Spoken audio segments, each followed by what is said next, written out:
하여튼 오늘부터는 개념 완성 책으로 할 거고,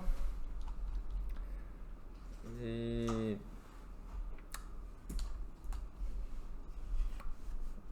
이거는 뭐 학교에서 보조교재로 사용한 학교들도 있긴 하더라고요. 예, 이 교재를. 그러기도 하고, 어, 해설 강의 뭐 이런 거 있어요. 예. 이거, 그 휴대폰에 EBSI라고 쳐서 이거 다운 받으시면, 물론 이제 그 등록하고 그래야 됩니다. 예. 요거 휴대폰에서 눌러서 앱으로, 그러니까 앱을 키고 그 다음에 문제를 사진을 찍으면 해설 강의가 무료로 나와요. 예. 이거 좀 적극적으로 활용하시면 학원에 일주일에 한 번밖에 안 오잖아. 일주일에 한 번 와가지고 뭐 진도 나가거나 수업하기도 힘들잖아요.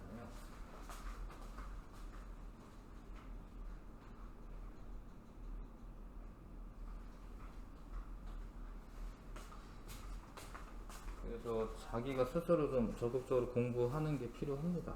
근데 이제 물론 이제 뭐 사진 찍어서 선생님한테 문자 보내도 돼요. 나한테 카톡 보내도 되고, 의지만 있다면.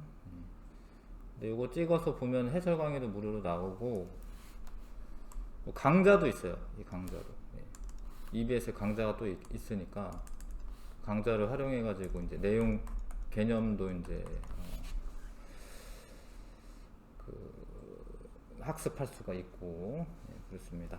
그래서 이 책을 위주로 할 거고, 복습은 좀 빠르게 진행하고 문제풀이 위주로, 그리고 하이탑을 한 번씩 봤기 때문에 물질의 기원인데 스펙트럼을 이용해서 우주 원소를 알아내요. 진짜 사람들이, 과학자들이. 초기 우주의 원소 생성 이해하기, 별의 과정, 진화 과정에서 무거운 원소 생성 이해하기. 사실 여기는 거의 다 그 연구 결과를 외워야죠. 연구 결과가 이런 거구나 아셔야 되는 겁니다. 자, 초기 우주에서 원소는 기본 입자가 생겨요. 원래 쿼크 6종, 렙톤 6종. 근데 우리는 여기에서 이제 업 쿼크와 다운 쿼크가 이게 모여서 양성자, 중성자가 됩니다. 양성자, 중성자가 돼요. 다른 쿼크가 또 있어요, 내종이. 근데 그거는 이제 뭐 자세하게는 안 볼 거고, 렙톤 중에서도 렙톤에 이제 전자가 있는 거예요. 이게 뭐 쿼크 6종, 렙톤 6종 이런 거는 물리 시간에 배워야 되는 거고요. 우리는 이제 일단 쿼크와 전자가 생겼다, 요거 아시면 되고, 쿼크와 전자가 생겼다라는 거 아시면 되고, 양성자는 업 쿼크 2개에 다운 쿼크 하나가 결합합니다. 그러니까 UUD라고 보시면 돼요. UUD. 업 쿼크 2개에 다운 쿼크 하나. 업 쿼크가 전하량이 플러스 3분의 2예요. 근데 그게 2개가 붙고 다운 쿼크가 마이너스 3분의 1이야. 합하면 플러스 1이죠. 양성자의 전하량이 플러스 1이고, 자, 중성자는 업 쿼크 하나에 UDD죠. UDD.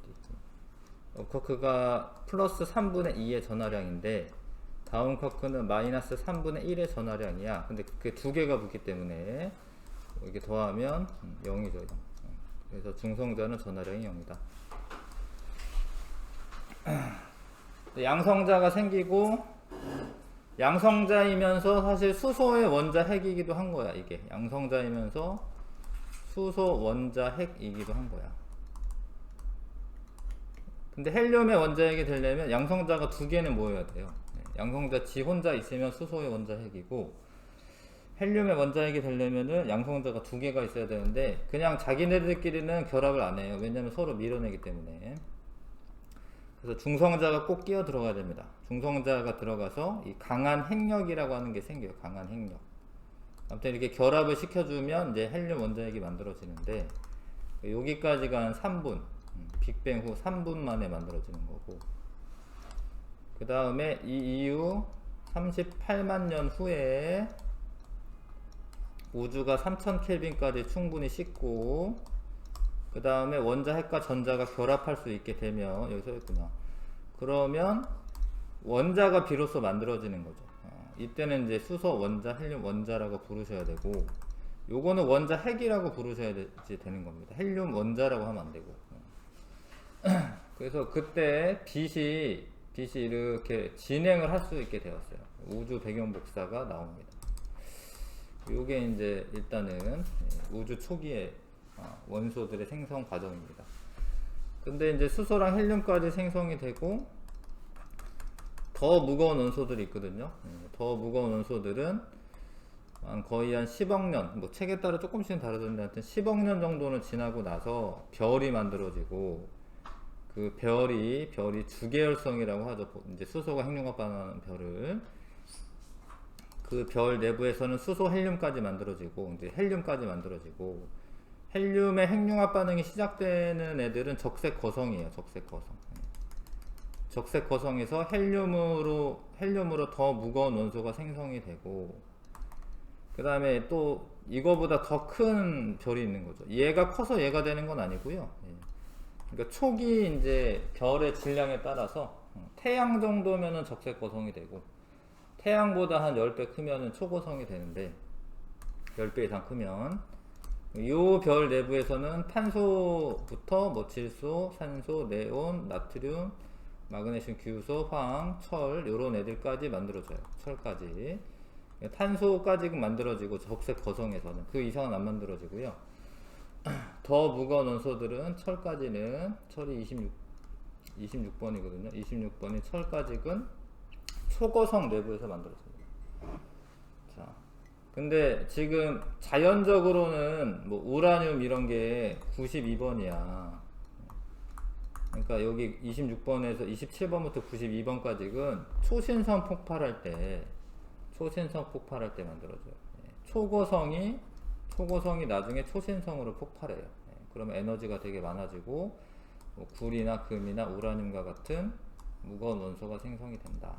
92번 이상은 인공적으로 만든 거예요. 사람들이 만든 겁니다. 입자가속기로 만든 거여서 요런 과정이다. 이게 이해가 잘 가면은 이제 되는 거고, 아무튼 내용은 그래도 책을 잘 읽어주셨으면 아무튼 좋겠습니다. 스펙트럼이라는 것은 이제 빛이 분광기나 프리즘을 통과할 때 빛이 나뉘어지면서 만들어지는 색의 띠를 말하는 겁니다. 이걸 스펙트럼이라고 하죠.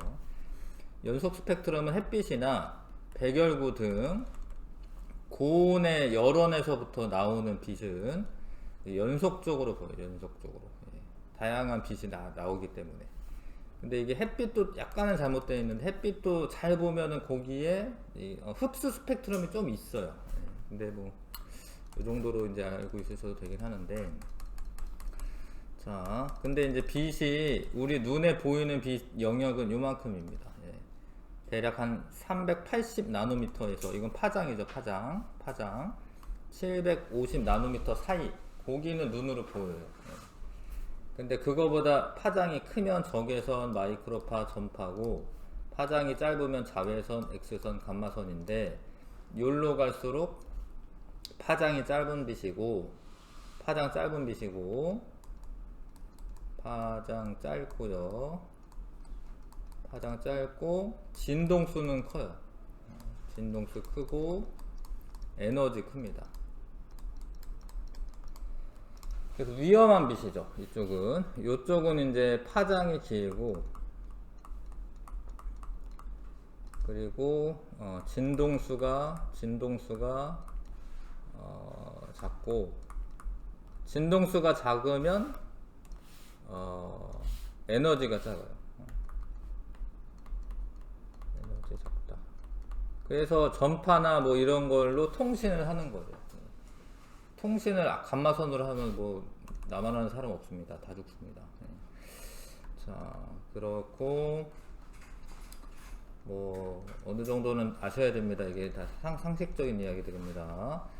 보라색보다 파장이 짧은 빛은 자외선, 빨간색보다 파장이 긴 빛은 적외선이다. 그런데 선 스펙트럼이라고 하는 게 보인다라는 거예요. 어떤 선으로 보이는 그런 애들이 있는데 이 빨주노초 파남보 오는데 띄엄띄엄 이렇게 흡수가 되는 곳이 보이는 거는 흡수 스펙트럼이에요. 근데 어찌됐건 띠로 보이긴 하죠. 이렇게 띠로. 근데 이거는 빛이 저온의 기체를 통과하면서 그 기체를 구성하고 있는 원소들이 있을 거 아니에요. 그 구성하고 있는 원소들이 특정 파장의 빛을 흡수를 합니다. 그러니까 자기만이 가지고 있는 그 에너지 준위가 있어요. 그 에너지 준위에 해당하는 빛을 흡수를 해요. 그러니까 모든 기체가 다 있는 게 아니기 때문에 이 기체가 있는 애들, 그 기체가 흡수하는 빛만 없어져 보이는 거야. 그래서 이건 흡수 스펙트럼이고, 중요한 건 이제 저온의 기체를 통과하면서, 그러면 이 기체가 뭔지를 알죠. 왜냐하면 이 띠를 우리가 어디에서 어떤 기체는 뭘 흡수하는지 알고 있기 때문에. 수소 같은 경우에는 여기 흡수한다. 다 이제 알아냈어요. 다. 헬륨은 요거 흡수한다. 이거는 헬륨 가지고 실험하면 되니까. 수소는 요거 흡수한다. 우라늄은 요런 거 흡수한다. 자, 그래서 이 저온의 기체를 구성하고 있는 원소를 안다라는 거죠. 원소를. 중요한 거는. 그 다음 방출 스펙트럼은 뜨거워진 기체. 이거는 이제 기체를 뭐 전기 에너지를 주긴 하는데, 하여튼 전기 스파크 같은 거를 주면 특정 파장의 빛이 방출이 됩니다. 걔를 이제 프리즘이나 분광기로 보는 거죠. 그 빛을. 그러면 이제 이렇게 나뉘어져요. 이렇게.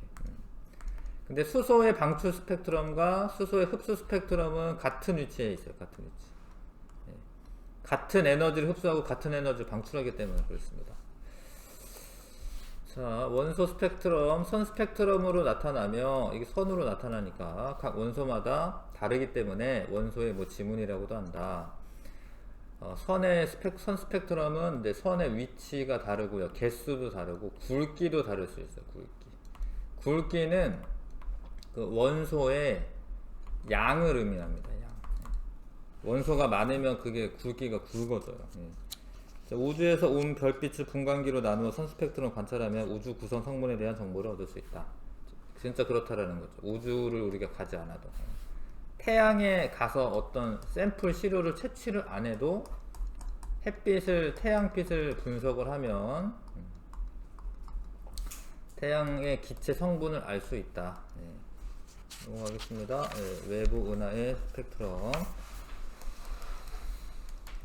도플러 효과라고 하는 게 있습니다. 도플러 효과는 파동을 발생시키는 물체가 관측자에게 접근하거나 멀어지면 파장의 변화가 생기는 건데, 이게 뭐 음파도 파장이거든요. 파동이거든요. 뭐 내가 서 있는데 이 그 사이렌을 울리면서 와요. 그냥 자동차가 와도, 자동차가 와요. 그러면은 붕 하면서 고음이 들려. 고음. 접근하는 애는 고음으로 들려요. 그렇죠? 붕 하면서 고음이 들리고, 소리가 커지는 거랑은 조금 차이가 있습니다. 얘가 차가 멀어져. 멀어지면 붕 하면서 저음으로 돼. 저음. 오면서는 고음으로 들리고 멀어지면서는 저음으로 돼. 그래서 눈 감고 있어도 오는지 안 오는지 알아요. 물론 크게 들리는 것도 있긴 하겠지만.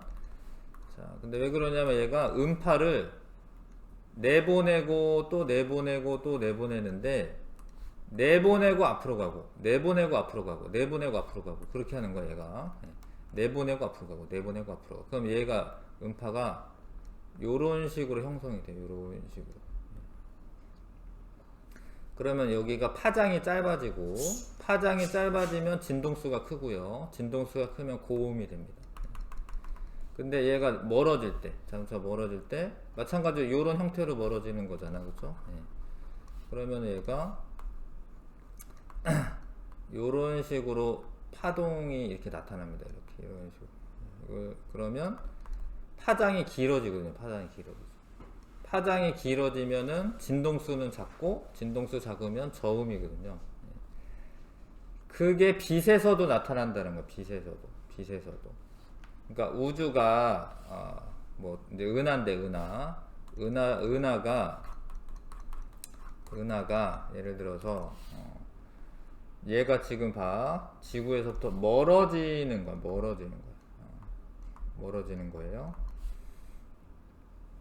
얘도 멀어지는 거네. 근데 얘는 좀 화살표 더 좀 크게 할게요.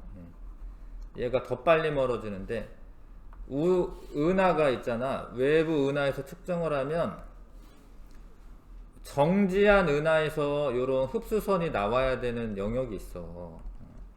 근데 멀어지는 은하는 우리가 소리가 장파장 영역으로 이렇게 저음화 되듯이 파장이 큰 쪽으로, 파장이 큰 쪽, 여기서 옮겨가죠. 이만큼 이렇게 조금씩 이거를 적색 쪽으로 파장이 이동한다라고 해서 적색편이라고 해요.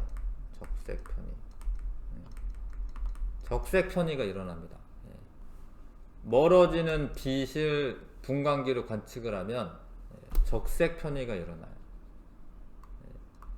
근데 더 빨리 멀어지는 애는 적색편이량이 커요. 적색편이가 큽니다. 알아두세요. 자, 빛을 내는 물체가 관측자로부터 멀어지는 방향으로 움직이면 스펙트럼의 파장이 길어진다. 근데 길어지면은 긴 파장이 적색 쪽으로 가는 거예요. 적색이 긴 파장이니까. 근데 멀어지고 있는 은하의 스펙트럼 적색 편이가 나타나는데 적색 편이가 크면 빨리 멀어지는 거야.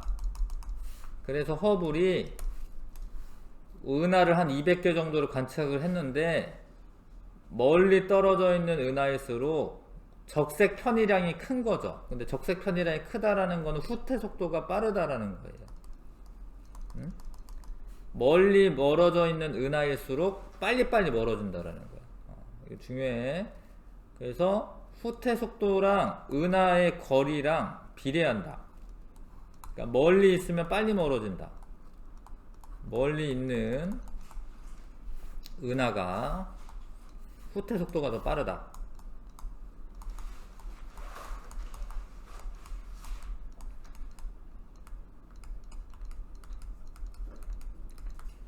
그 다음에 대부분의 은하는 멀어진다.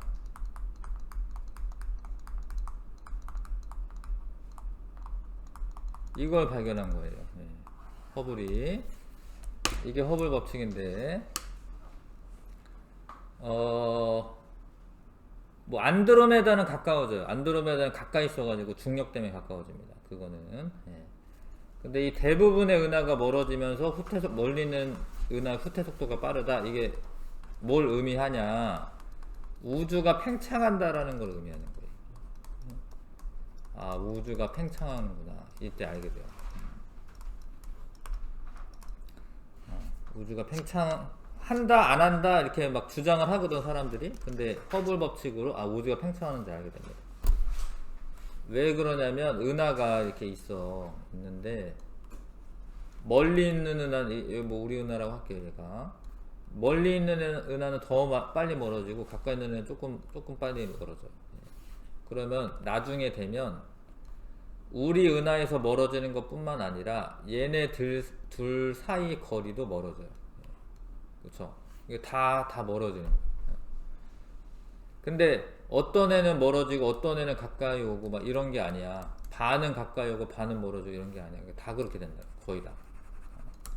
그러면은 그러려면 어떻게 우주가 은하들이 이렇게 있는데 우주 전체가 이렇게 커져야지 은하 사이 거리가 멀어지는 거예요. 그래서 빅뱅 우주론자들이 이제 나타난 거예요. 빅뱅 우주론자들이 우주가 팽창하는데 처음에 그러면은 그 전에는 어땠냐라는 거죠. 그러니까 지금 팽창하고 있는데 그럼 옛날에는 어떻게 됐을까? 그러면 하나의 점에서부터 출발했을 거다라고 생각하는 거죠. 그래서 우주는 모든 물질과 뜨거운 에너지가 모인 뜨거운 한 점에서 폭발해서 시작됐다. 근데 이거는 이제 뭐 아인슈타인의 그 일반 상대성 이론에 나오는 중력 방정식 같은 거 이렇게 어떻게 풀면 그런 게 결과가 도출이 되거든요. 이렇게 커진다라는. 자, 아무튼 허블 법칙과 우주 팽창. 자, 허블은 적색 편의가 일어나니까 우주가 커진다라는 걸 알게 됐고, 그러니까 이게 후퇴 속도는 떨어진 거리에 비례한다. 비례하는데 h라고 하는 건 허블 상수입니다. 이제 비례 상수. 비례 상수죠. 이제 뭐 1차 방정식이 있으려면 어떻게 돼? 이렇게 기울기가 있어야죠. h는 이제 기울기에 해당하는 거죠. 기울기에 해당합니다. 예. 1메가파섹 떨어져 있으면은 후퇴 속도가 71.9 km/s다. 예, 뭐 이런 뜻이야. 그래서 어찌됐건 허블은 우주가 팽창한다라고 있다는 걸 알게 됩니다. 자, 그 다음에 자, 근데 이게 조심해야 될 건 뭐냐면 허블 법칙이 빅뱅 우주론의 증거는 아니에요. 예. 허블 법칙이 나와서 빅뱅 우주론자들이 그렇게 주장하는 거긴 한데 사실 증거는 아니야. 예. 허블 법칙은 우주가 팽창하고 있다는 증거인데 이거는 맞는데 선생님 얘기 잘 들어. 하여튼 빅뱅 우주론의 증거는 아니에요. 팽창하고 있다는 증거는 맞는데 좀 헷갈린데 다시 이따 정리할게요. 하여튼 빅뱅 우주론은 이제 가모가 주장했고 대폭발 이후에 38만 년이 지났을 때 우주의 온도가 약 3000켈빈이었고 이때 방출하는 빛이 우주 전역에 퍼져나갔고 우주의 팽창과 더불어 파장이 길어졌다고 주장을 합니다. 이렇게 뭐 이렇게 연구를 해서 주장하는 거죠. 근데 주장한 후에 1968년에 돌아가셨네요. 오래 살진 않았네. 하여튼 우주 배경 복사가 발견이 됩니다. 이 우주로 방출된 빛 있지? 이거를 우주 배경 복사라고 합니다. 우주 배경 복사. 그리고 현재 약 2.7 켈빈의 마이크로파로 남아있다. 마이크로파는 이제 파장이 커진 거죠. 그래서 이 사람이 주장하는 바를 뒷받침하는 이게 증거가 되는 거예요. 우주 배경 복사가 빅뱅 우주론의 증거가 되는 거예요.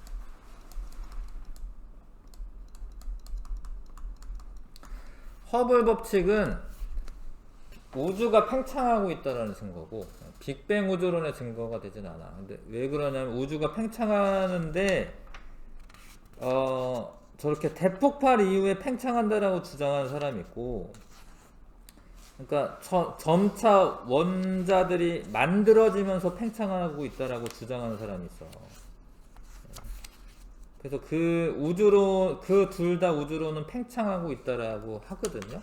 근데 대폭발 우주론의 증거가 되는 거는 우주 배경 복사입니다. 자, 그래서 여기서부터 이제 우주 배경, 빅뱅 우주론을 이제 설명하는 거야. 대폭발 우주론이야, 대폭발 우주론.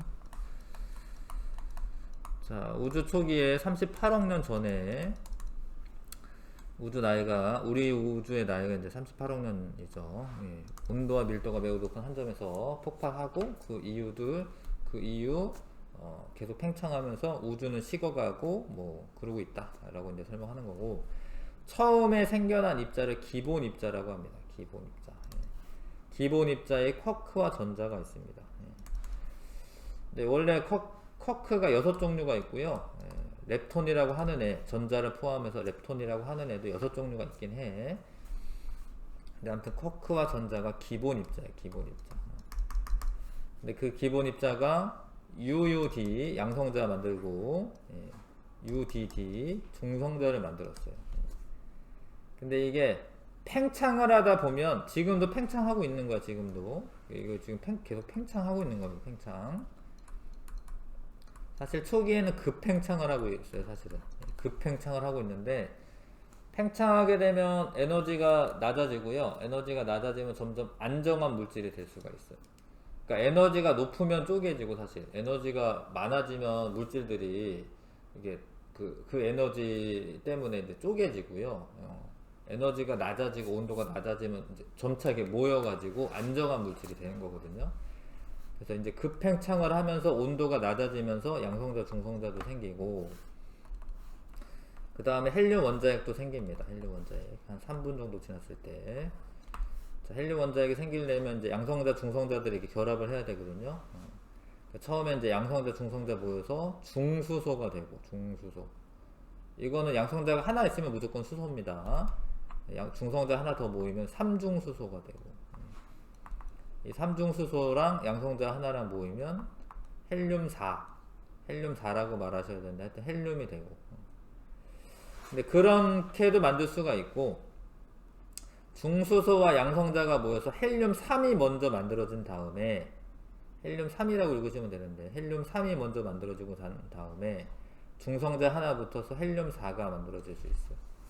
헬륨3하고 4는 질량수 차이야. 질량수 차이. 뭐 이렇게 만들어준다.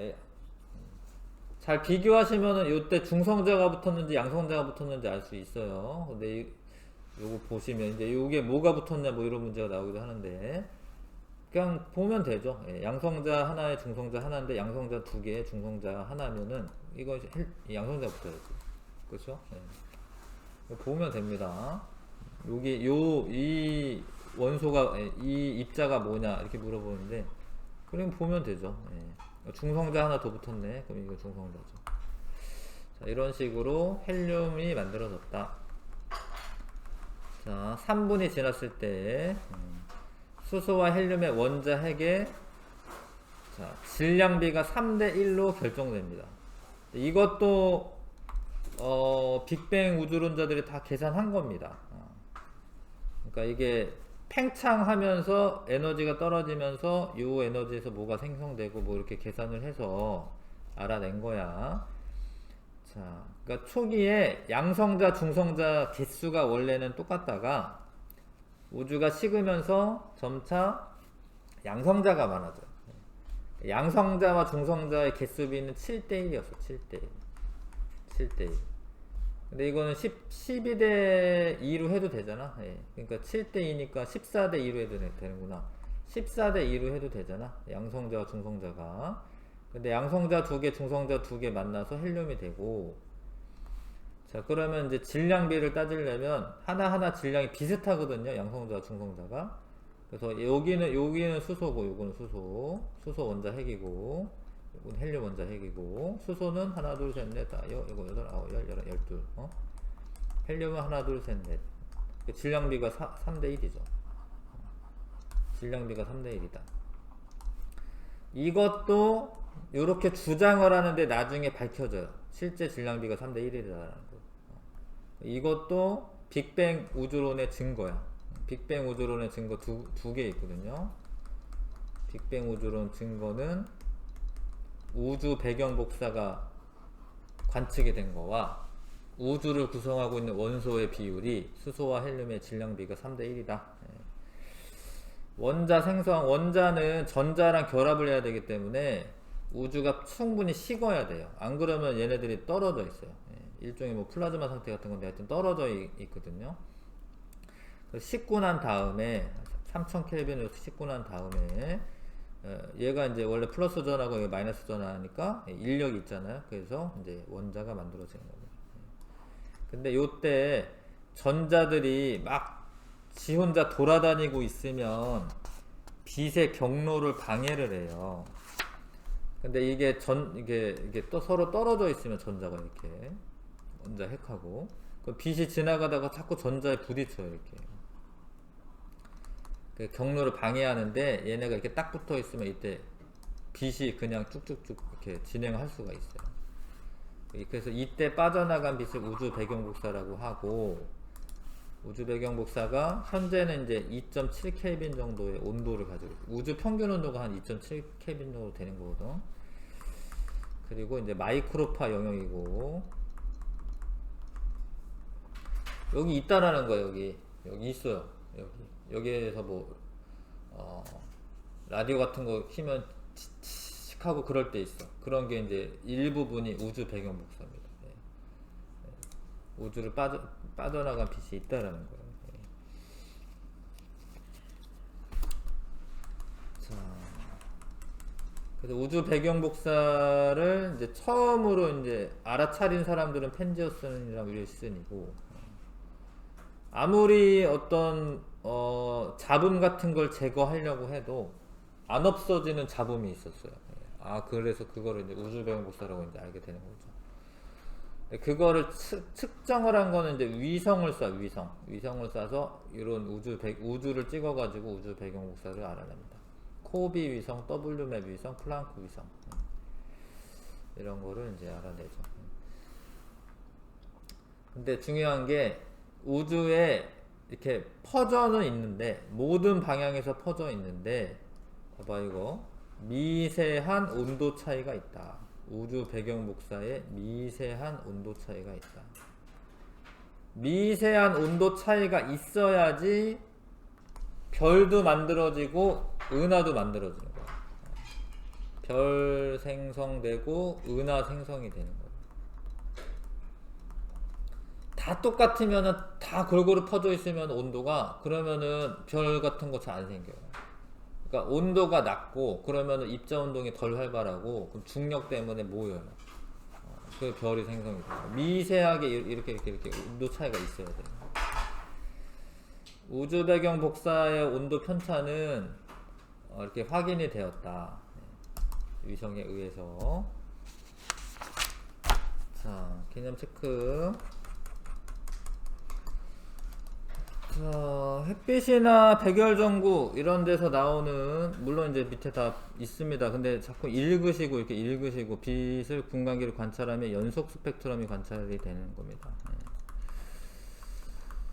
용어가 확실해야지 이제 문제 풀 수가 있죠. 가시광선에서 나오는 빛의 파장이 다르면 파장에 따라 색이 다르게 보인다. 검은 흡수선이라고 하며 이런 스펙트럼을 흡수 스펙트럼이라고 한다. 물론 밑에 다 있습니다. 흡수 스펙트럼은 빛이 저온의 기체를 통과할 때 생기며 방출 스펙트럼은 그러니까 고온의 기체에서 방출이 되는 거예요. 고온의 기체에서 에너지가 높으면 그 전자가 들떴다가 떨어지면서 그 에너지 차이만큼의 빛이 나옵니다. 빛을 내는 물체가 관측자에게 접근할 때 파장이 짧아져서 관측되는 것은 이거는 이제 청색편이라고 해요. 이거는 얘기 안 했지만 이거는 파장이 짧아지면 청색편이라고 하고 파장이 길어지면 적색편이라고 하는데 대부분의 은하에서는 적색편이가 나타나는 거다. 청색편이가 나타나는 게 아니라 자, 우주는 모든 물질과 에너지가 한 점에서 대폭발을 이루어졌다. 이런 대폭발 우주론 뭐 빅뱅이라고 해도 되고요. 대폭발 우주론 약 3분 후에 헬륨 원자핵이 형성되어 우주에 존재하는 수소 원자핵과 헬륨 원자핵의 질량비가 약 3대 1이다. 개수비가 아니라 이거 질량비입니다. 개수비는 12대 1이에요. 개수비는 수소와 헬륨은 헬륨 하나가 수소 4개만큼의 질량 차지하기 때문에 3대 1이 되는 거고 개수비로는 12대 1입니다. 자, 빨간색 빛은 파란색 빛보다 파장이 긴 거예요. 이런 거 열심히 하셔야 됩니다. 읽으시면서 같은 원소에 의해 만들어진 흡수 스펙트럼과 방출 스펙트럼에서 흡수선과 방출선의 파장은 같아요. 자, 별빛의 스펙트럼을 관찰하면 별의 구성 물질뿐 아니라 운동 상태에 대한 정보도 얻을 수 있다. 운동 상태를 알 수 있나? 아, 멀어지고 있는 거 말하는 거군요. 그렇군요. 자, 운동 상태, 그러니까 멀어지냐 가까워지냐, 어떤 속도로 멀어지냐. 그 다음에 물질의 방출하는 빛에 대한 설명. 관측자가 관측하는 빛의 파장이 원래 빛의 파장보다 길어지면 적색편이라고 합니다. 적색편이. 은하가 멀어지고 있으면 은하의 스펙트럼은 적색 편이가 나타나고 대부분의 외부 은하에서 적색 편이가 나타나고 대부분 멀어지는 거예요. 적색 편이가 크게 나타나면은 빨리 멀어지는 거고 허블 법칙은 우주가 팽창하고 있음을 알려주고 자, 우주 배경 복사는 빅뱅 우주론의 증거가 되고 그쵸? 자꾸 읽으십시오. 빅뱅 이후 우주에서 가장 먼저 생성된 물질을 기본 입자라고 부릅니다. 그 기본 입자에 쿼크와 전자가 있는 거고 양성자는 전자보다 먼저 생성되었다. 아니 전자가 먼저 생성됩니다. 중성자의 질량은 양성자 질량보다 크다. 아, 이거는 얘기 없었는데 조금 커요. 약간이라고 쓸게요. 약간 큽니다. 약간. 중성자가 약간 큽니다. 원자가 처음 생성된 것은 빅뱅 후 3분이다. 헬륨 원자 핵이 3분이고요. 원자는 38만 년 후가 되는 거죠. 38만 년 지나서. 원자는 전자랑 결합을 해야 되기 때문에 그렇죠. 자, 별의 탄생과 헬륨의 생성. 빅뱅 후 처음 3분 동안에 수소, 헬륨, 약간의 리튬 원자 핵만 만들어졌다. 나머지 무거운 원소들은 그 이후 별에서 만들어졌다. 뭐 헬륨까지만 아시면 돼. 이 책에는 리튬까지 써져 있긴 하지만 이거 약간의 리튬이기 때문에 요거는 뭐 무시하시고 헬륨까지 만들어졌다. 자, 별의 탄생. 성운이 중력 수축에 의해 밀도와 온도가 높아져서 원시별이 형성이 된다. 근데 이게 처음에는 온도는 사실은 낮아야 돼요. 처음에는. 근데 이제 뭉치다 보면 온도가 높아지는 거고요. 중력 수축이 계속되어 원시별의 중심 온도가 1000만 켈빈이 되면 1000만 도씨나 마찬가지지. 1000만 켈빈이나 이렇게 온도 높으면 이제 원래 절대 온도가 섭씨 온도에다 273 더하는 건데 1000만 켈빈이면은 뭐 1000만 도씨나 뭐 비슷한 거죠. 아무튼 그렇게 되면 수소 핵융합 반응이 일어나요. 1000만 켈빈 이상에서 수소 핵융합 반응이 일어납니다.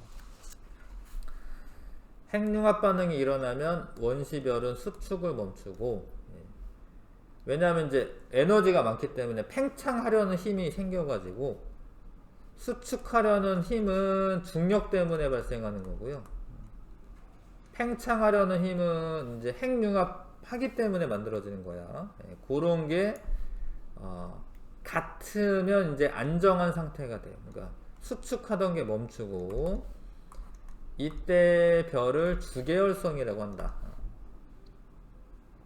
그러니까 수소 핵융합 반응이 시작이 돼야지 뭐야? 주계열성이 되는 거야. 수소 핵융합 반응이 시작이 돼야지 주계열성이 되는 거야. 그 전은 원시별이라고 합니다. 원시별. 자, 중력 수축을 하다 보면 그 에너지가 열 에너지로 바뀌어. 그래서 중력 수축을 하게 되면 온도가 올라가게 돼 있어요. 열 에너지로 바뀌면서. 자, 주계열성. 주계열성은 수소 핵융합 반응이 일어나기 때문에 수소가 헬륨으로 바뀌는 핵융합 반응이 일어나고, 별의 일생의 대부분 한 90% 정도는 이제 주계열성으로 보내요. 질량이 클수록 수명이 짧다. 질량이 크면 온도가 높고, 온도가 높으면 수소 핵융합 반응이 더 빠르게 나타나요. 그래서 보통 질량이 크면은 오래 갈 것 같은데 오래 안 가고 더 금방 없애버려. 없애버리는 게 이상하고 하여튼 더 금방 핵융합 반응이 일어납니다. 그래서 질량이 크면 온도도 높고, 온도가 막 1500만 켈빈 뭐 이렇게 높아요. 그러면 핵융합 반응의 속도가 증가해. 그래서 수소를 더 빨리 없애버려요. 그래서 주계열성의 그 수명이 짧은 겁니다.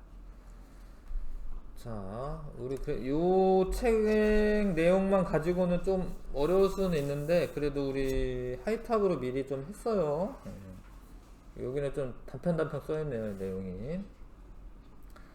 수소 핵융합 반응, 수소 원자핵 4개가 융합하여 헬륨 원자핵을 만드는 과정에서 질량의 손실이 일어나고, 그러니까 4개의 수소가 하나의 헬륨이 될 때 질량이,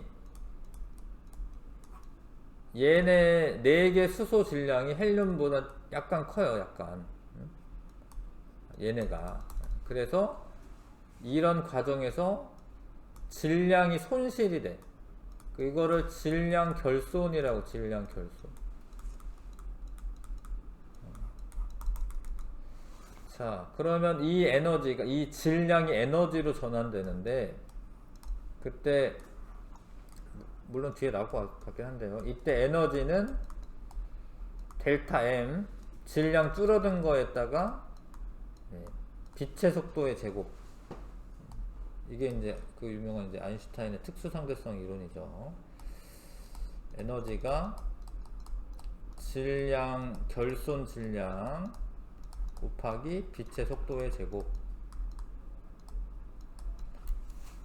그 에너지가 핵융합이 되면서 나오는 거예요.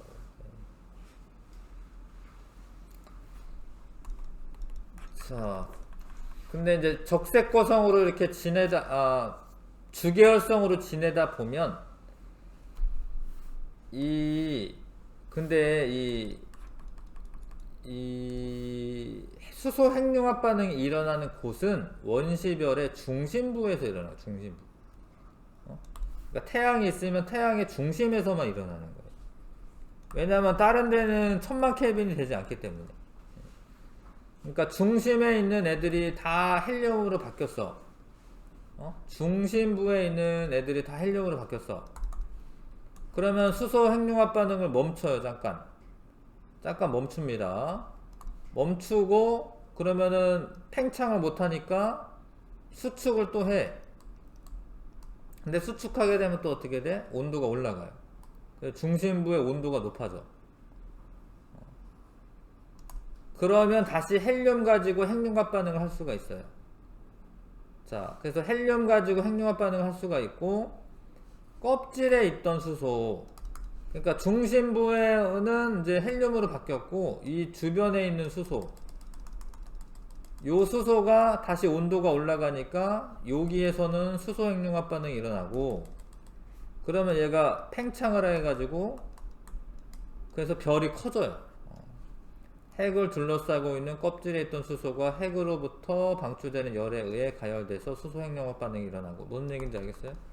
그러니까 주계열성일 때는 중심부에 있던 수소가 핵융합 반응하는 거고, 적색 거성이 될 때는 껍질이죠. 껍질 바깥쪽, 이 수소가 헬륨 핵융합 반응하면서 바깥층이 팽창을 한다. 그래서 팽창하니까 뭐가 돼? 거성이 돼. 거성. 근데 이렇게 팽창을 하게 되면 그 온도가 떨어지게 돼 있습니다. 근데 온도가 떨어지면은 적색이 돼요. 온도가 높을수록 푸른색 별이기 때문에 적색 거성이 되죠. 그래서 바깥쪽 부분이 수소에서 헬륨을 핵융합 반응하고, 내부는 헬륨을 가지고 탄소로 만드는 거고, 온도가 더 높기 때문에. 그래서 자, 바깥쪽 부분은 수소 핵융합 반응이 일어나고 팽창하면서 표면 온도가 낮아져. 그러면 붉은색이 돼요. 표면 온도가 높을수록 파란색이거든요. 자, 그래서 적색인 거성이 되고, 중심부에서는, 그러니까 이게 중심부인지 이게 뭐 겉부분인지 이런 거 다 읽으시면서 해야 됩니다. 문제 풀 때. 중심부에서는 헬륨 핵의 수축으로 중심부 온도가 약 1억 켈빈에 이르르면 헬륨 핵융합 반응이 일어나서 탄소가 만들어집니다. 탄소는 양성자가 6개가 모여야 돼. 그러니까 이렇게 6개가 모이는 게 더 어려운 거예요. 중성자도 한 6개 있어야 되는데, 그러니까 온도가 더 높아야지 이걸 억지로 결합을 시킬 수가 있는 거예요. 그래서 한 1억 켈빈 정도는 돼야지 헬륨 핵융합 반응이 일어나고, 그러면은 결과적으로 탄소가 만들어진다. 적색 거성에서는. 적색 거성 이후 진화는 별의 질량에 따라 달라진다. 그러니까 태양 정도인 별은 더 이상 핵융합 반응하지 않는데, 그러면 중심부에서는 헬륨 핵융합 반응이 끝나고 나면 수축을 해요. 왜냐면 이제 이렇게 팽창하려는 힘이 없고 그 중력만 남으니까. 그러면은 얘네가 수축을 하다가, 근데 더 이상 못 견디면은 바깥쪽으로 물질들을 방출하는 거야. 그래서 내부는 밀도가 매우 높은 백색 외성이라고 하는 게 됩니다. 백색 외성. 그러니까 여기에 뭐 잘 안 보이지만 여기에 백색 외성이 하나 있는 거예요. 여기 안에 백색 외성이 하나 있습니다. 백색 외성이 하나 있고, 그 주변에 그 별을 구성하고 있는 물질들이 바깥층이 팽창을 해가지고 이제 바깥쪽으로 나가요. 요런 것들은 이제 행성상 성운이라고 합니다. 행성상 성운. 그래서 태양 정도인 별은 적색 거성 이후에 백색 외성과 행성상 성운으로 이제 일생을 마치는 거죠. 근데 이 별을 구성하고 있는 물질들은 바깥쪽으로 이제 나오면서 또 다른 성운이 되었다가 다른 별이 또 되는 거죠. 자, 태양의 10배 정도 되는 별은 탄소 핵이 만들어진 이후에도 계속 핵융합 반응을 해. 왜? 온도가 더 높아질 수가 있어서. 질량이 큰 별은 헬륨 핵융합 반응과 탄소 핵의 수축이 커지면서 계속 팽창하여 초고성까지 커진다. 태양의 10배 정도 되면 초고성까지 커진다. 자, 초고성 내부에서는 계속 탄소, 질소, 산소, 네온, 나트륨, 마그네슘 차례대로 핵융합 반응으로 이루어지고요.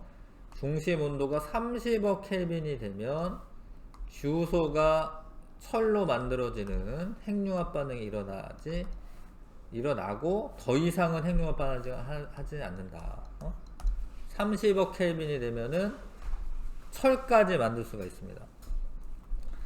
네, 질량이 큰 별 중심에서 더 이상 핵융합 반응이 일어나지 않으면서 수축이 되다가 견딜 수 없게 되면 강한 충격파와 함께 별 바깥쪽 부분이 급격하게 폭발하여 초신성이 된다.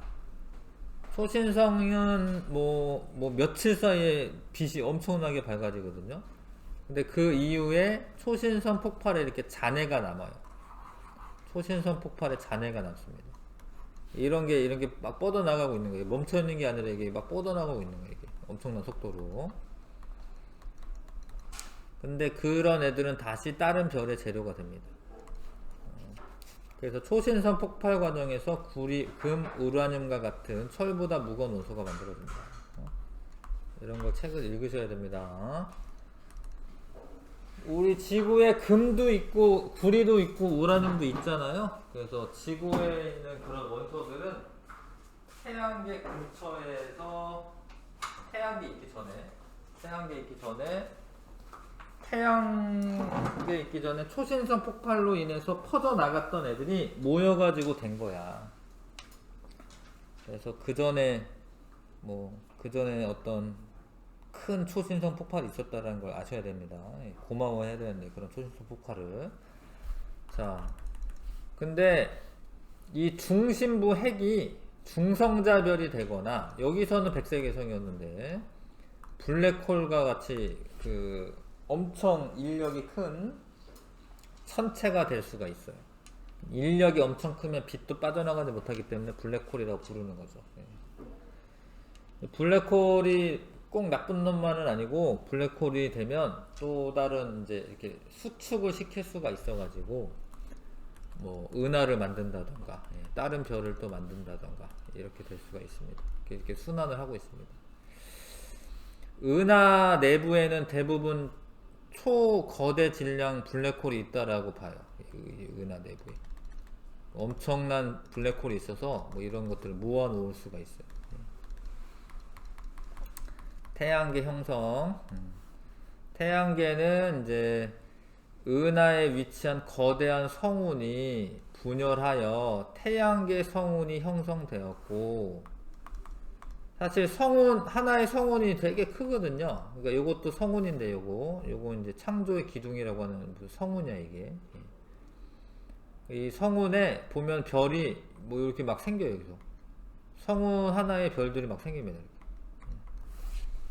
별하고 별 사이 거리가 엄청 먼데 저 손가락 같은 거에 별들이 막 생깁니다. 자, 아무튼 태양계 성운이 형성이 되고, 수축을 해요. 수축을 하다 보면은 이게 회전을 하게 되고요. 회전하면서 수축하는데 그러면 원반이 생깁니다. 원반. 원시 태양은 이제 중심부에서는 원시 태양이고 그 주변부 원반부에서는 미행성체와 원시 행성이 형성이 되고 그런 게 막 이렇게 처음엔 되게 많았다가 중력에 의해서 부딪혀 가지고 지금 이제 행성이 8개 있죠. 그 태양계가 형성이 된 겁니다. 미행성체라고 하는 거는 태양계 성운 고리를 이루던 물질이 그러니까 이렇게 태양계 성운이 이렇게 있었는데 모여가지고 모이다가 뭐 이런 게 좀 더 상세하게 하이타면 좀 더 상세하게 있죠. 일칙보다는 그 내용들은 우리를 하긴 했습니다. 그런 게 이렇게 원반이 되다가 요 군데군데에서 미행성체들이 생기고 중심부에는 태양이 만들어지고 미행성체들이 모여서 행성이 된다. 근데 지구형 행성은 수금지화잖아요. 태양계 근처에 있는 애들은 온도가 높은 상태였기 때문에 녹는 점이 높고 무거운 고체 물질들이 남아서 지구형 행성이 되고요. 그래서 이제 반지름과 뭐 질량 이런 게 작고 밀도는 큽니다. 밀도. 왜냐하면 이제 무거운 원소들이 중심이 됐으니까. 그 다음에 단단한 암석 표면을 가지고 있고 규산염 물질로 되어 있다. 규산염 물질은 이제 규소와 산소로 되어 있다는 소리죠. 돌멩이가 원래 규소와 산소로 되어 있습니다. 그 다음에 목성형 행성은 바깥쪽에서 온도가 낮아요. 일단 태양에서 머니까 녹는 점이 낮고 가벼운 수소, 헬륨 등이 거대한 목성형 행성을 만든다. 반지름 질량은 크고 밀도는 작고요. 단단한 암석 표면을 갖지 않으며 주로 수소와 헬륨으로 이루어져 있다. 뭐 천왕성, 해왕성에는 메테인 가스 이런 것도 있어요. 그래서 색깔이 파란색이 되죠. 자, 지구의 고체 물질 형성. 원시지구는 이렇게 미행성체들이 모이는 거예요. 그러니까 지구가 사실 처음에는 좀 작았다가 점점 커져요. 왜냐면 애들이 막 이렇게 모여가지고 미행성체 충돌로 인해서 원시지구가 형성이 되었으며 원시지구가 생긴 후에 미행성체 충돌은 계속되었다. 커져. 이거 지구가 커집니다. 근데 그러다가 이 열에너지가 많아지고 온실효과로 인해서 그럼 이제 여기 수증기 같은 게 지금 꽉 있는 거거든. 사실 수증기 같은 게 그러면은 이산화탄소도 많고요. 그러면 이제 그 지구 복사선이 빠져나가지 못하기 때문에 온실효과가 나타나고 그래서 지구 표면이 녹아서 마그마로 덮인 상태가 되었다. 그냥 바다가 아닙니다. 마그마 바다. 마그마 바다가 된 후 철과 같은 무거운 물질은 중심으로 가라앉아서 핵을 형성하고 주로 철은 이제 핵은 철과 니켈로 되어 있죠. 철, 니켈이 형성이 되고 가벼운 규산염 물질은 바깥을 떠돌다가 멘틀이 되었다. 그러니까 아직은 식지는 않아서 지각은 없습니다. 그 다음에 원시 바다를 이루던 지표면이 냉각되어 원시 지각이 형성되었고 그럼 대기 중에 있던 수증기가 응결하여 비가 되어 내리고 바다를 형성하였다. 이해 가시죠? 처음 보는 친구는 지금 되게 빠른데 지금 빨리빨리 하고 있는데 두 번째 하는 거니까 이 정도 속도로 하겠습니다. 지구 원소의 분포. 자, 암석들은 다양한 광물로 이루어져 있으며 각 광물은 일정한 화학 조성을 가진다. 지각을 이루는 주요 원소는 산소, 규소가 제일 많아요. 산소, 규소가 제일 많습니다. 산소, 규소. 알루미늄이 세 번째고 철이 네 번째인데 알루미늄이 가벼운 금속이어서 그러니까 원시 바다, 그 마그마 바다가 형성이 되었을 때 알루미늄 같은 건 좀 뜬 거죠. 철은 이제 핵이나 이런 데 많고 그래서 4등까지는 그래도 아시는 게 좋을 것 같고 산소, 규소, 알루미늄, 철 이 순서고 지구 전체적으로 가장 많은 원소는 철입니다. 근데 이거는 이제 중심부에 많죠. 나중에 우리가 막 뭐 우주선도 만들고 막 이러다 보면 철 많이 쓸 거 아니에요. 그러면 지구 내부에 있는 철을 쓰면 되지 않을까? 뭐 이런 생각을 해봅니다. 하여튼 그렇게 파고 들어갈 수 있으면 거기까지 파고 들어갈 수 있으면 그걸 써도 되지 않을까 생각이 들어요. 지구와 지각을 구성하는 산소, 규소, 철 등 원소들은 모두 우주의 별의 진화 과정을 통해 생성이 되었다. 갑자기 생긴 게 아니에요. 우주의 진화 과정을 통해서 태양계 이전에 그 별이 폭발하면서 남기고 간 거죠. 자, 초거성은 자, 철이 F가 철이죠. 철이 제 안쪽에 있고요. 그다음에 뭐 규소, 산소, 뭐 탄소, 헬륨 뭐 이렇게 양파 껍질처럼 층상 구조를 이루고 있습니다. 중심으로 갈수록 무거운 원소의 핵융합 반응이 일어납니다. 가장 무거운 원소는 철입니다. 그다음 별의 질량 충분히 크지 않으면 철이 생성되는 규소 핵융합 반응이 일어나지 않습니다. 이런 거 읽어두시고. 근데 이런 문장 하나하나가 다 그 보기로 나오는 거거든요. 처음 생성된 원시 지각은 지금에 비해 두께가 얇았으며 아래에는 용융 상태의 멘틀이 있어 화산 활동이 매우 활발했다. 아, 그렇구나. 그럴 수 있겠네요. 지금은 멘틀이 고체 상태이지만 처음에는 용융 상태였다. 개념 체크 16쪽. 원시별의 중심부에서 중력 수축이 계속되어 중심부의 온도가 1000만 켈빈에 이르게 되면 수소 핵융합 반응, 수소 핵융합 반응이 시작되고요. 주계열성의 수명은 질량이 클수록 짧다. 적색거성 중심부에서는 적색거성이죠. 예, 무슨 핵융합 반응이 일어나 탄소가 생성된다. 헬륨 핵융합 반응이라고 쓰셔야 되겠습니다. 그 헬륨이 원래 그 양성자가 2개 있는데 탄소는 6개 있거든요. 헬륨 3개가 모이면 탄소가 만들어질 수가 있죠. 그 다음에 태양 정도 질량을 갖는 별은 적색거성 이후 최종 단계에서 밀도가 매우 큰 백색 외성, 그러니까 바깥쪽은 행성상 성운인데 그 중심부는 밀도가 큰 백색 외성으로 진화하는 거고, 초거성의 중심 핵에서 핵융합 반응으로 생성될 수 있는 것은 가장 무거운 원소는 철입니다. 철. 자, 지구형 행성은 목성형 행성에 비해 반지름과 질량이 작고 밀도는 크죠. 밀도는 크다. 지구형 행성의 구성 물질은 목성형 행성의 구성 물질보다 녹는 점이 높습니다. 예. 태양에 가깝고 녹는 점 높고요.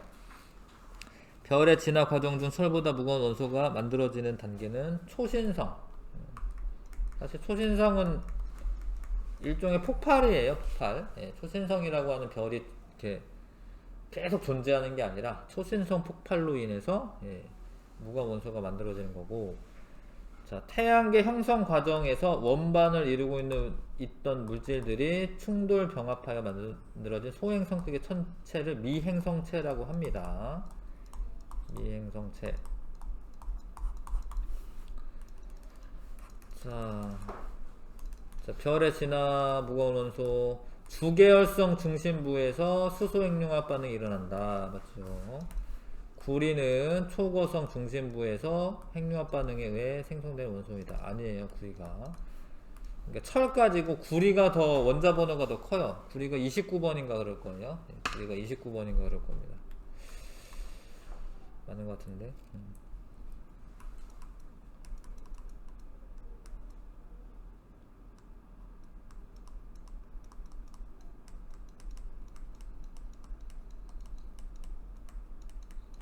26, 27, 28, 29, 29번 맞네요. 그러니까 구리가 초신성 폭발에 의해서 만들어지는 거예요.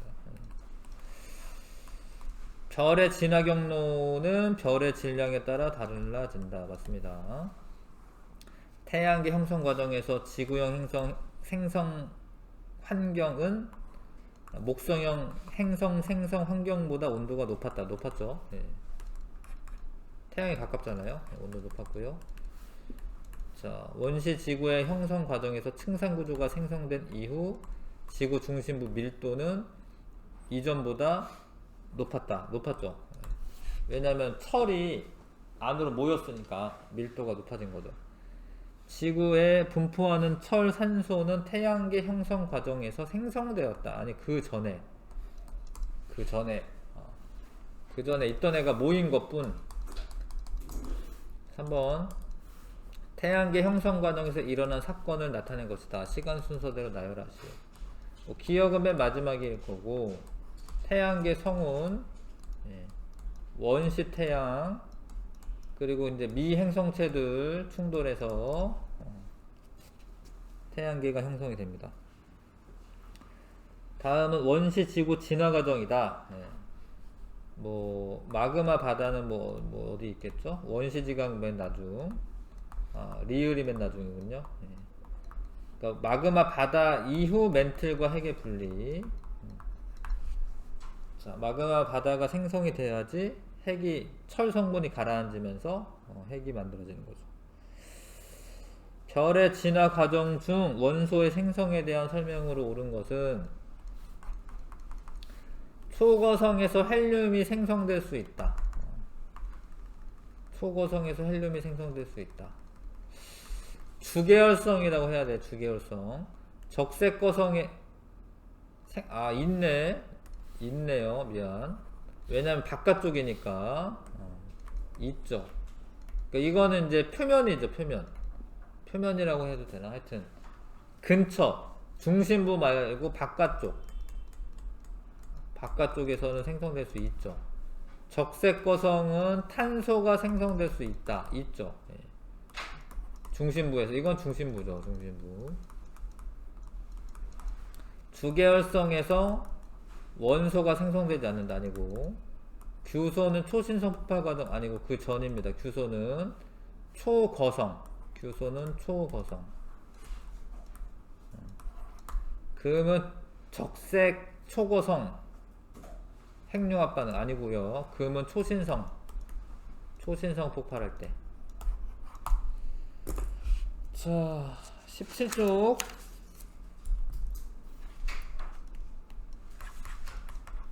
스펙트럼 관찰을 통한 우주 구성 물질 확인. 그러니까 이게 분광기라고 하는 걸 보는 겁니다. 이게 여기에 어떤 수소나 헬륨이나 수은과 같은 걸 집어넣고 전기 스파크를 튀기면, 그러니까 이런 거예요. 수소에 원래 에너지 준위가 있어요. 수소에. 그럼 전자가 여기 있던 애가 멀어지면, 원자 핵에서 멀어지면 에너지가 높아요. 이렇게. 일단은 에너지를 줘서 높인 다음에, 근데 얘가 가만히 있진 않고 원래 상태로 돌아오거든요. 이렇게 돌아올 때 빛이 방출되는 거예요. 이렇게 돌아올 때 빛이 방출돼. 근데 이만큼 빛하고 이만큼 빛하고 차이가 있는 거예요. 그래서 선으로 보이는 겁니다. 선으로. 그 관측하면 이렇게 된다는 거고, 백열등은 연속 스펙트럼이고요. 기체 방정관은 선 스펙트럼이고, 이거 선 스펙트럼이라고 하죠. 자, 그 태양의 수소 스펙트럼 선이다. 비슷하네요. 그쵸? 여기. 잘 모르겠네. 요거는 비슷한 것 같은데. 이게 딱 맞지가 않는 건데, 이 사이즈가 딱 맞나? 잘 안 보인다, 근데. 안 보이는데? 요거는 좀 라인이 안 맞네. 라인 딱 맞아야 되는데. 이게 수소가 나타나려면 요 형태는 좀 비슷하긴 하네요. 라인이 딱 안 맞는데. 이거 별로 안 좋다. 자료가 별로 안 좋다. 하여튼 수소가 있음을 알 수가 있다. 태양뿐만 아니라 멀리 있는 천체를 비롯한 우주 전역에서 수소 흡수선이 나타나는 이유는, 이게 수소가 있으니까 그런 거지. 우주 전역에 수소가 분포되어 있어서.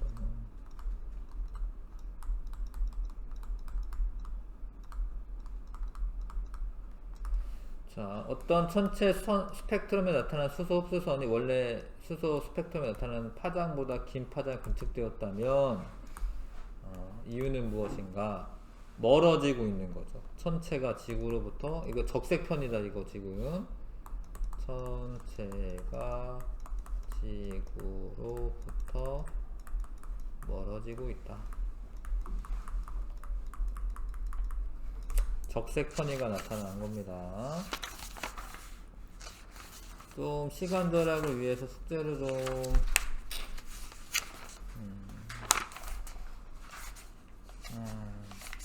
일단은 내신 기초까지만 풀고 해야겠다. 18쪽부터 19쪽까지 한번 풀어봐 주시고요. 내신 기초만 지금 해보겠습니다.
자, 이거 같이 빨리 좀 풀어볼게.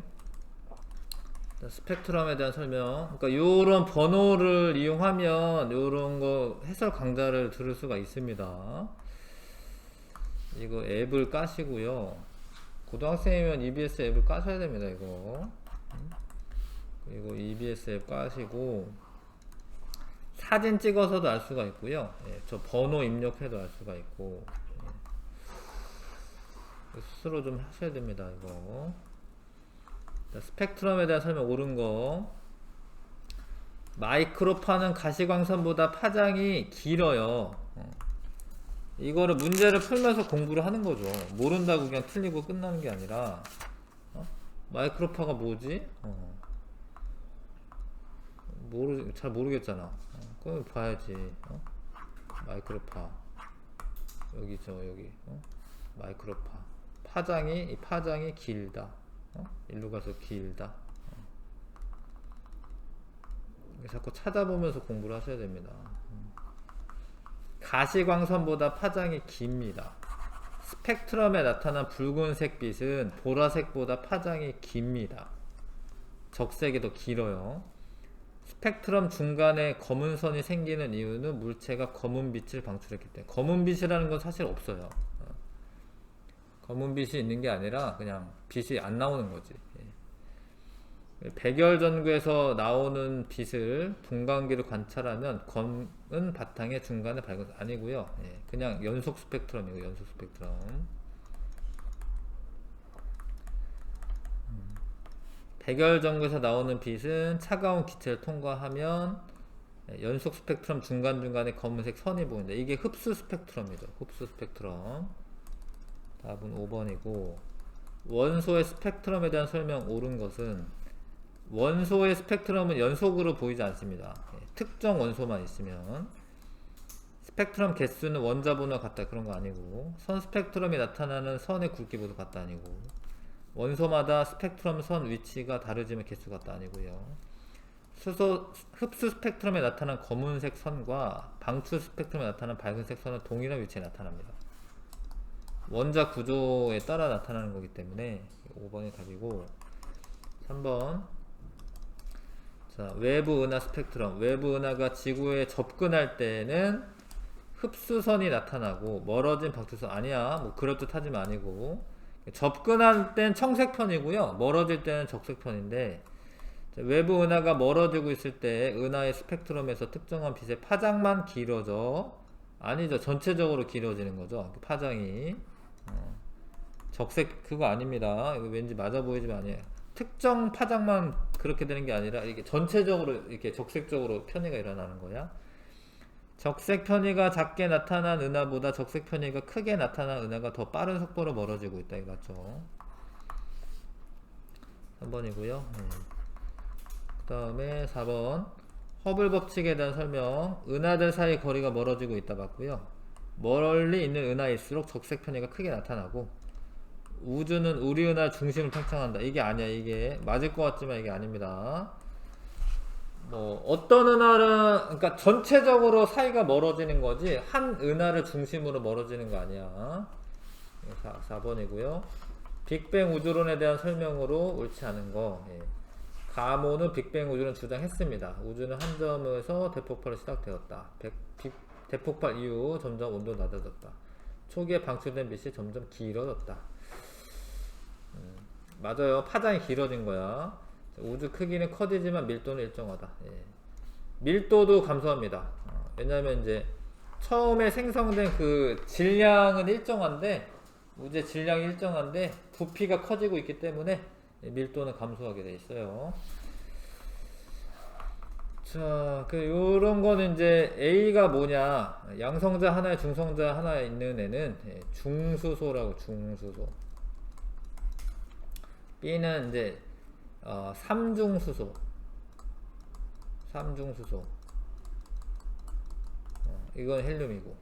중수소, 질량수가 3인 헬륨 아니라 양성자 하나만 있으면 수소거든요. 그러니까 질량수가 3인 수소죠, 수소.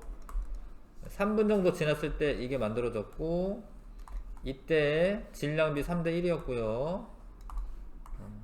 맞습니다. 대부분의 수소 헬륨은 이 시기에 만들어진 게 맞습니다. 뭐 별 내부에서 만들어지는 것도 일부 헬륨이 있겠지만, 대부분 저 시기에 만들어진 거다. 주계열성에 대한 설명 옳은 거. 질량이 클수록 수명 길다. 아니고요. 별 내부 압력이 보다 중력이 크다. 그렇지 않고 같아요. 내부 압력은 팽창하려는 힘이고, 중력은 수축하려는 힘인데, 그게 크기가 같기 때문에 별의 크기가 일정하게 유지가 되고요. 핵융합 반응이 일어나면 별이 팽창한다. 근데 팽창하려는 힘이 생기는 건 맞지만 주계열성은 크기가 일정합니다. 수소 핵융합 반응이 일어난다. 맞고요. 주 에너지원은 중력 수축에 의한 것이다. 이거 말고도 핵융합 반응 에너지가 있습니다. 답은 4번이고, 핵융합 반응 에너지가 주 에너지원이야. 8번에 적색 거성에 대한 설명. 헬륨 핵이 수축하면서 중심 온도가 높아진다. 괜찮고, 중심 핵 주위 수소가 연소하면서 바깥층이 팽창한다. 맞고, 근데 연소한다라는 표현을 썼는데, 아무튼 이거는 이제 연소한다는 표현을 가끔 써요. 연소는 원래 산소랑 결합하는 거긴 해도 이런 표현을 쓰기는 합니다. 이건 수소 핵융합 반응을 의미하는 거예요, 이거 사실.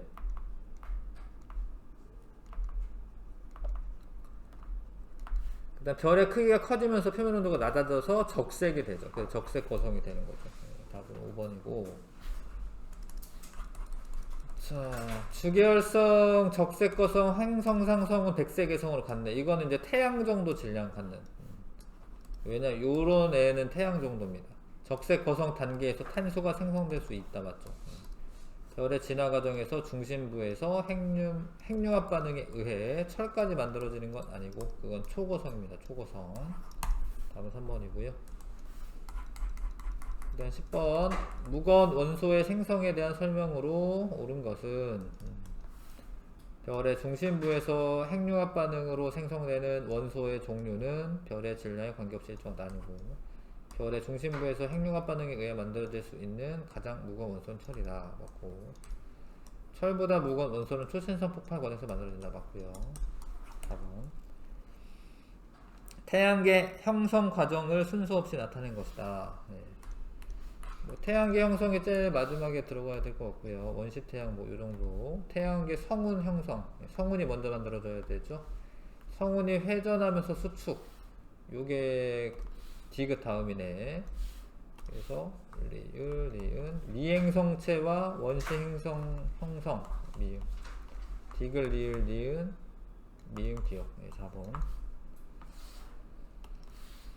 자, 지구의 고체 물질 형성에 대한 설명으로 옳은 것은, 지구 물질을 이루는 원소는 대부분 태양계 형성 과정에서 생성됐다. 아니야. 그 전에 원시 지각이 생긴 이후 미행성체 아니야. 이게 먼저야.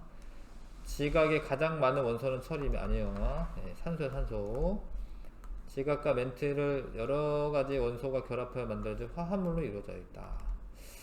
맞아요. 네, 이게 지각과 멘트는 그렇습니다. 뭐 규산염 뭐 광물 화합물이거든요. 규산염 광물 산소와 규소의 그 화합물이죠. 대기 중에 수증기가 응결하여 원시 바다가 형성된 이후 멘틀과 핵의 분리가 일어났다. 아니죠. 그거는 이제 멘틀과 핵의 분리가 먼저 일어났죠. 20쪽에서 21쪽까지 숙제로 아니다 22쪽 3쪽이네요. 네, 20쪽에서 23쪽까지 숙제로 하고요. 20에서 23쪽 숙제 잠깐만 쉬었다가 하겠습니다.